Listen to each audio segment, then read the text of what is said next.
This is how to lose friends and destroy your future in Nigeria.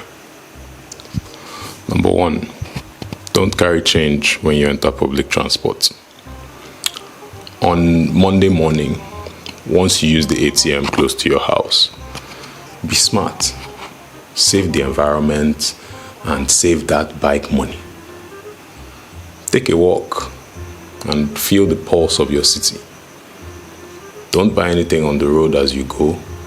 Don't drink Coke or eat gala. Wait till after work. Go to the market, buy meat, go back home, and cook soup.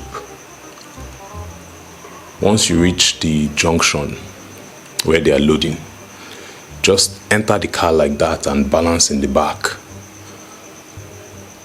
When the conductor says, "Hold your change, oh," don't hear him.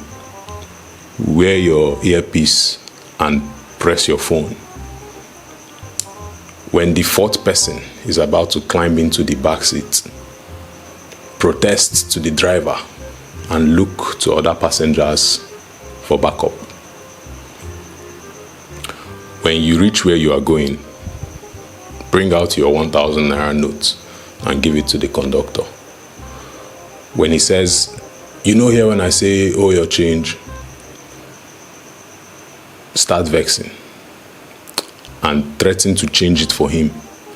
Ask him something like, "Is this not legal tender?" Number 2, stand for something.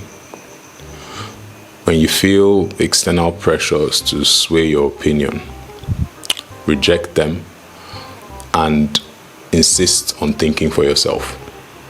Make a passionate case for your point of view and be sure to base them on something quite as laughable as your principles. Nothing says, "I don't want to be friends with these people," like demonstrating that you will not compromise on your virtue for material gain. Also, showing this at a job interview will almost guarantee that you don't get past the first round of interviews at the Ministry of Petroleum, Oil and Gas. Number 3, be speaking grammar on Twitter. When you go online, express yourself with unparalleled eloquence. Craft the most profound one-liners that your vocabulary will permit. Stretch sentences to their 160 character limit and drive at the heart of the matter at hand, that is, of the social condition. In the middle of a pandemic, when people would rather fight race wars or compare clothing, slide into their mentions and try to change their minds. Make them see reason. When you call for common sense and understanding of one another, be sure to use high-level words that nobody understands, like nuance and altruistic.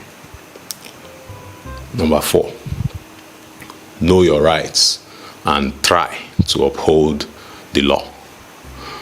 If this does not work and you need to intensify your efforts, try going around professing the rule of law. Rebuke people who don't know their rights, and make sure you inform every policeman that you meet that you know your rights. Tell him you have no right. Order him to produce a warrant for your arrest, or else. In fact, go further. Threaten to report him and ask him if he knows who you are. If perchance you happen to make it out of that situation, actually try to report him. Write a letter to the Commissioner of Police. Also, report other suspicious activities you see, especially the loud cries of a woman and a girl routinely coming from your neighbor's house, who also happens to be a policeman. Number 5, question authority, especially when you have reason to. Write a petition to the Commissioner of Works. Demand answers for why the road leading to your house has remained untarred, even after the contract for it had been awarded. Quote numbers and name names in your petition. Send copies out to your local legislator and everybody on your street. In fact, go door to door and mobilize your neighborhood to file a class action against the contractors and the ministry, perhaps. Number 6, don't pander. If the Minister of Petroleum should visit your church once and you are somehow mistakenly fortunate to sit next to him, don't try to take his contact and beg for contract. Instead, offer him your most honest criticism of his handling of the current oil crisis. Suggest better policies and show him how much better than him you are at his job. Number 7, engage your peers in conversation about nation building. The next time you and the boys go out for a drink, kill the football talk and try to galvanize them to action. Criticize our own complicity and corruption. Call us all out for our passé approach to nationhood. Speak from your heart and remind them that if we do not act now, then our children will suffer just as we have. For hiding under a cloak of privilege, especially if you people live in Abuja or Lagos. Tell the girls that they are materialistic and dense. Kill their vibe and make them think about how full of emptiness their lives are.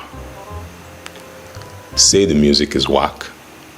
Don't go to the clubs and don't fuck with the cancel culture.